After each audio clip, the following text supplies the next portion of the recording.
हमारे यहाँ बहुत होड़ लगी रहती है कि हमें फ्रेंच सीखनी है, हमें अंग्रेजी सीखनी है। कोई बात नहीं, हमें सीखना चाहिए, ज्ञान का कोई मूल्य नहीं है, हमें हर चीज से ज्ञान लेना चाहिए। तो वो तकरीबन 50 सीढ़ियां घसीटते हुए नीचे गिरा। जैसे ही गिरा उसके शरीर पर चोट लग गई और उसे अशरफियां सब बिखर गई वहां पर। और उठते ही उसने गाली दी और कालिदास ने कहा, मुझे क्षमा करें, यही आपकी असली भाषा है।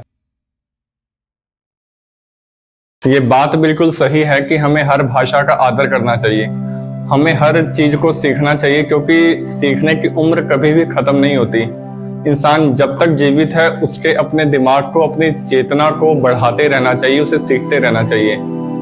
लेकिन हमारी जो ताकत होती है वो हमारी मातृभाषा में होती है। हमारी मातृभाषा में हम जितना कुछ बोल सकते हैं उतना हम किसी चीज में नहीं बोल सकते। तो हमारा जो प्रेम है, जो हमारी घृणा है, जो हमारी अंदर की जो भाव हैं, वो हमारे मातृभाषा से ही निकलकर बाहर आते हैं। इसकी एक स्टोरी है, मैं वो भी आपको बता देता हूं कि क्या होता है कि एक बार राजा भोज के दरबार में एक व्यक्ति आता है और उस व्यक्ति के पास इतना टैलेंट होता है कि वो दुनिया जहान की सारी भाषाओं को वो जानता होता है।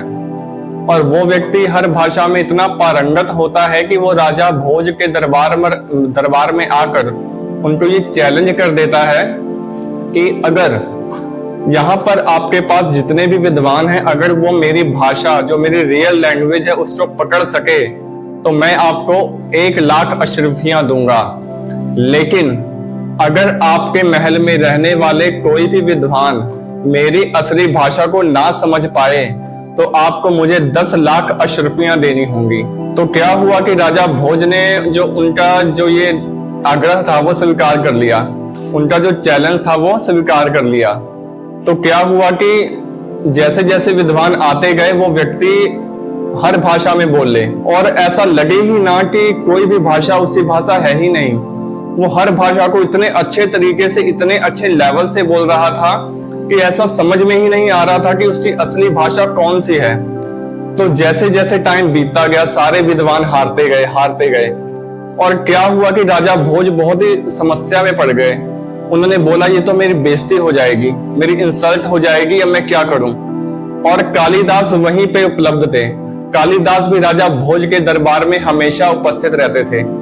तो उन्होंने कालिदास जी को कहा कि ये तो बहुत समस्या हो जाएगी, बेइज्जती हो जाएगी हमारे राज्य की, और मेरी बेइज्जती हो जाएगी, कुछ करो, कुछ पता लगाओ कि इस आदमी की असली भाषा कौन सी है। जब सभी विद्वान हार गए तो वो व्यक्ति को जब 10,00,000 अशरफियां मिल गई वो वापस जाने लग गया। जब वो जा रहा था तो क्या हुआ कि रास्ते में जैसे ही वो सीढ़ियां उतरने लगा उस महल की, तो कालिदास जी ने उनको धक्का दे दिया।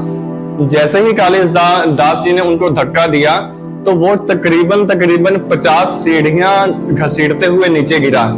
जैसे ही गिरा उसके शरीर पर चोट लग गई और उसे अशरफियां सब बिखर गई वहां पर। और उठते ही उसने गाली दी और कालिदास ने कहा, मुझे क्षमा करें, यही आपकी असली भाषा है।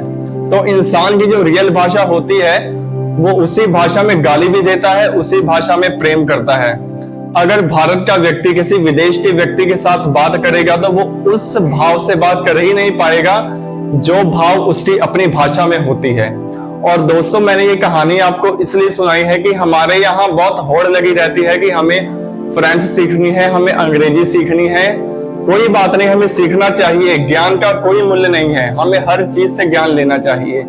लेकिन जो भाव अपनी भाषा में होते हैं, जो चीज जिस लेवल पर समझाई जा सकती है वो अपनी भाषा में ही होती है।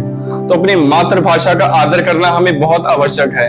अपनी मातृभाषा में हम जो कर सकते हैं हमें वो करना चाहिए। जो ज्ञान हम जितना हो सके अपनी मातृभाषा में फैला देना चाहिए। और मातृभाषा सिर्फ हिंदी नहीं, जो व्यक्ति जिस भाषा को जानता है, अगर वो अच्छी दिशा में काम करना चाहता है तो व्यक्ति के काम से ही पता लग जाता है कि वो व्यक्ति काम क्या कर रहा है, और भाषा अपने आप ही दूर दूर तक फैल जाती है।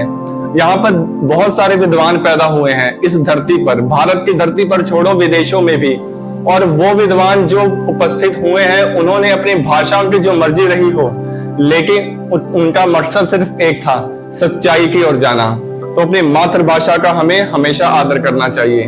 धन्यवाद।